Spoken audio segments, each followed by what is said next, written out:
सीता नवमी 2026 में 24 अप्रैल शुक्रवार को पड़ रहा है। यह दिन माता सीता के जन्मोत्सव के रूप में मनाया जाता है। माता सीता का जन्म वैशाख माह के शुक्ल पक्ष की नवमी तिथि को हुआ था। तभी से यह पावन दिन हर वर्ष माता सीता के जन्मोत्सव के रूप में मनाया जाता है। सीता नवमी हिंदू धर्म का एक अत्यंत पवित्र और महत्वपूर्ण पर्व है। यह दिन माता सीता के जन्मोत्सव के रूप में हर वर्ष मनाया जाता है।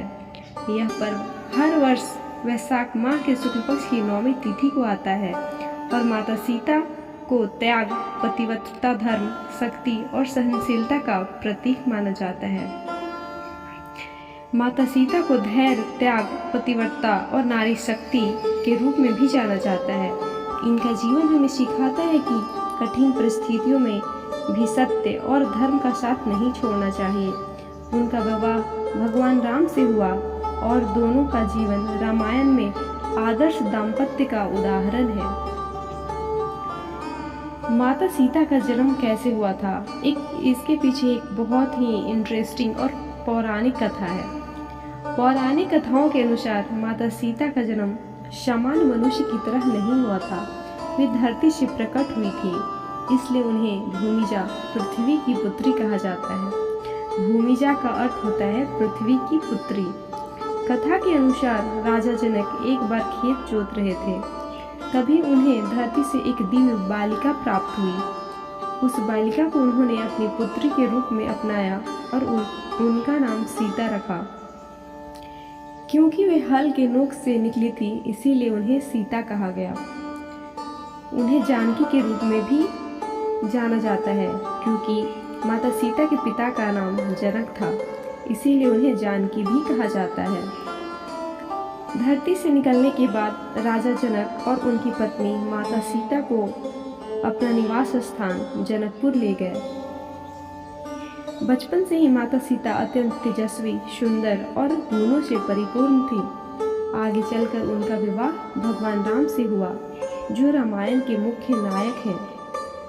सीता नवमी केवल एक जन्मोत्सव ही नहीं, बल्कि यह स्त्री शक्ति, धैर्य और आदर्श जीवन का प्रतीक है। माता सीता ने अपने जीवन में अनेक कठिनाइयों का सामना किया। वनवास का कष्ट, रावण द्वारा अपहरण, अग्नि परीक्षा, समाज के तानों का सामना, फिर भी उन्होंने कभी अपने धर्म और सत्य का मार्ग नहीं छोड़ा। इसलिए सीता नवमी हमें सिखाती है कि जीवन में कितनी भी कठिन परिस्थितियां क्यों न आए, हमें अपने कर्तव्य और सच्चाई पर अडिग रहना चाहिए। इस दिन विशेष रूप से विवाहित महिलाएं और कुंवारी कन्याएं व्रत रखती हैं और माता सीता की पूजा करती हैं। सुबह जल्दी उठकर स्नान करें और स्वच्छ वस्त्र धारण करें। घर के मंदिर या पूजा स्थान को साफ करें। माता सीता और भगवान राम की प्रतिमा स्थापित करें। फल, फूल, मिठाई और प्रसाद अर्पित करें।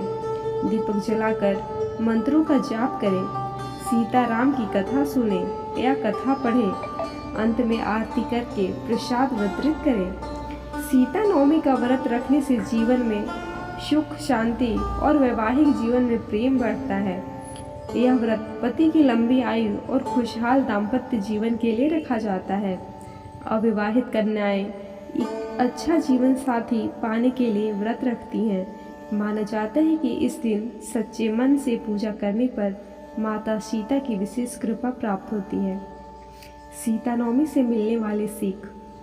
माता सीता का जीवन हमें कई महत्वपूर्ण सीख देता है।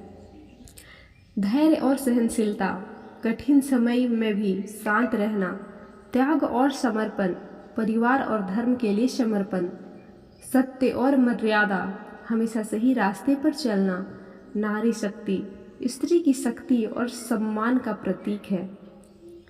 आज के समय में सीता नवमी का महत्व और भी बढ़ जाता है। यह हमें याद दिलाता है कि नारी केवल घर तक सीमित नहीं, बल्कि वह शक्ति, त्याग और साहस का प्रतिमूर्ति है। माता सीता का जीवन हमें यह भी सिखाता है कि किसी भी परिस्थिति में आत्मसम्मान बनाए रखना चाहिए। सीता नवमी केवल एक धार्मिक पर्व नहीं, बल्कि एक प्रेरणा है। यह दिन हमें माता सीता के आदर्शों को अपने जीवन में अपनाने का अवसर देता है। अगर हम उनके जीवन से सीख लेकर धैर्य, सत्य और प्रेम को अपनाएं तो हमारा जीवन भी सुखमय और सफल बन सकता है। इस पावन दिन पर माता सीता और भगवान राम की पूजा करके हम अपने जीवन में सुख, शांति और समृद्धि ला सकते हैं। आप सभी को आने वाली सीता नवमी की हार्दिक शुभकामनाएं। जय माता सीता, जय श्री राम, जय सीताराम सीताराम, जय बजरंगबली। आपका दिन शुभ हो, मंगलमय हो। कृपया हमारे चैनल को लाइक एवं सब्सक्राइब करें। इसी तरह की वीडियो पाने के लिए हमारे चैनल को सब्सक्राइब कर लें, हमारी वीडियो को लाइक करें। जय माता सीता, जय श्री राम।